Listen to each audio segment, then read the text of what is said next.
Hey, what's up guys? Welcome back to the channel. Thanks so much for checking out this video. In this video, I want to show you guys how to play the song 10,000 Reasons by Matt Redman. I'm only going to show you guys one way how to play it, and that way does not require the use of a capo. If you guys still need capos, check out the links down below in the description box and you can buy one that's best for you. If this is your first time on the channel, welcome. I'm Andrew. I'm a worship leader at my local church, and on the channel you'll find worship leading tips and tutorials. If that's something that you're into, go ahead and hit the like button for this video and hit the subscribe button and notification bell to keep updated for future videos and help out the channel so much. If you guys have any questions along the way, don't hesitate to ask them down below and I'll try to get back to you as soon as I can. But without any further ado guys, let's get right into the lesson for 10,000 Reasons by Matt Redman.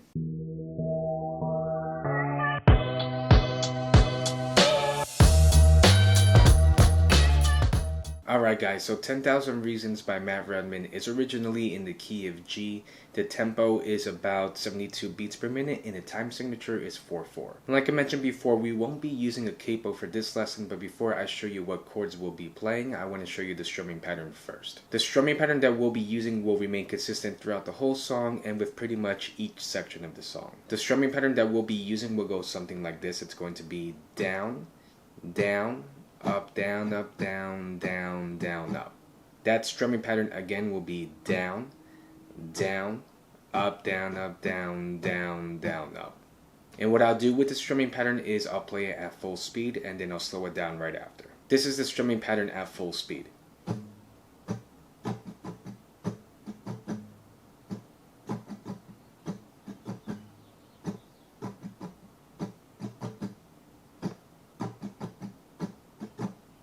And then this is the strumming pattern at a slower speed.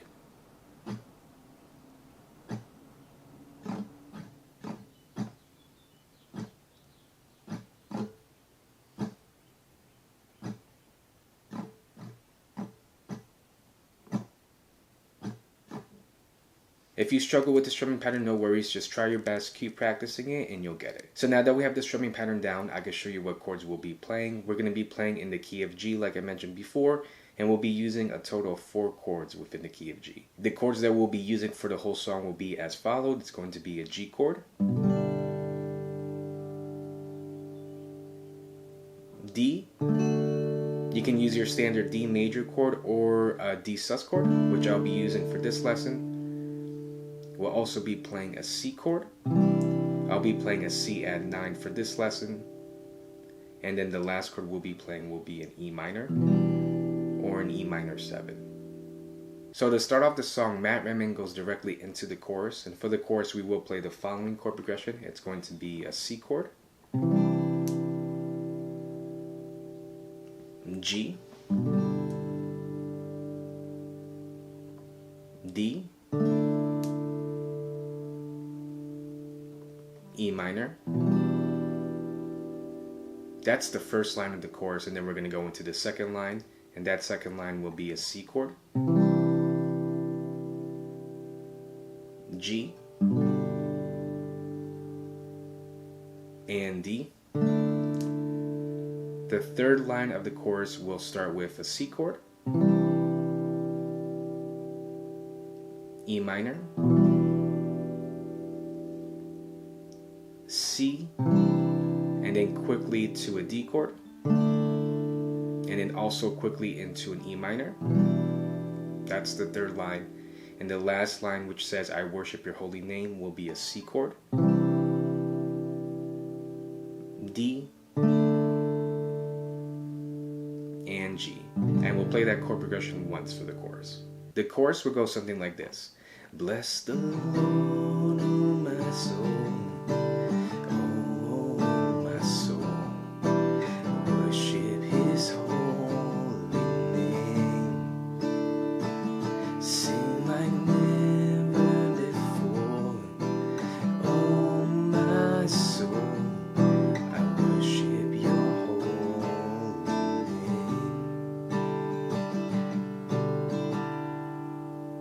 So then after the chorus, we're going to go straight into the verse, and the verse has a slightly different chord progression. We'll play the following chords. It's going to be a C chord, G, D, and E minor. We'll be playing this chord progression for the majority of the verse. We're going to play a total of 3 times for the verse. The only difference with this chord progression is going to be at the very last line of the verse, which says, "Let me be singing when the evening comes." Instead of the E minor at the very end of the chord progression, we'll be playing a G instead. So that last line will be a C, G, D, and instead of E minor, we won't be playing the E minor, we'll be going back to the G chord. The verse would sound something like this. The sun comes up, it's a new day dawning. It's time to sing your song again. Whatever may pass and whatever lies before me, let me be singing when the evening comes.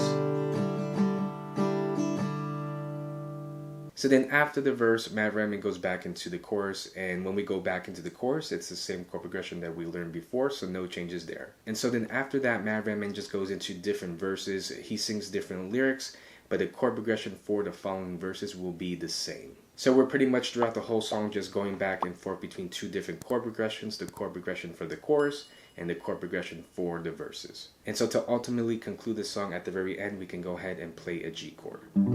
And that's pretty much how we can play 10,000 Reasons by Matt Redman. Alright guys, so that's the lesson for 10,000 Reasons by Matt Redman. If you have any questions up to this point, leave them down below and I'll try to get back to you as soon as I can. If you guys have any other song ideas or requests that you want to see for future videos or future tutorials, I would love to see those ideas. Leave them down below. And before you guys leave the video, don't forget to hit the like button for this video and hit the subscribe button and notification bell to keep updated for future videos. That'll help out the channel tremendously. But overall guys, I really hope that this lesson was useful to you. Remember to keep safe and I'll see you guys in the next video.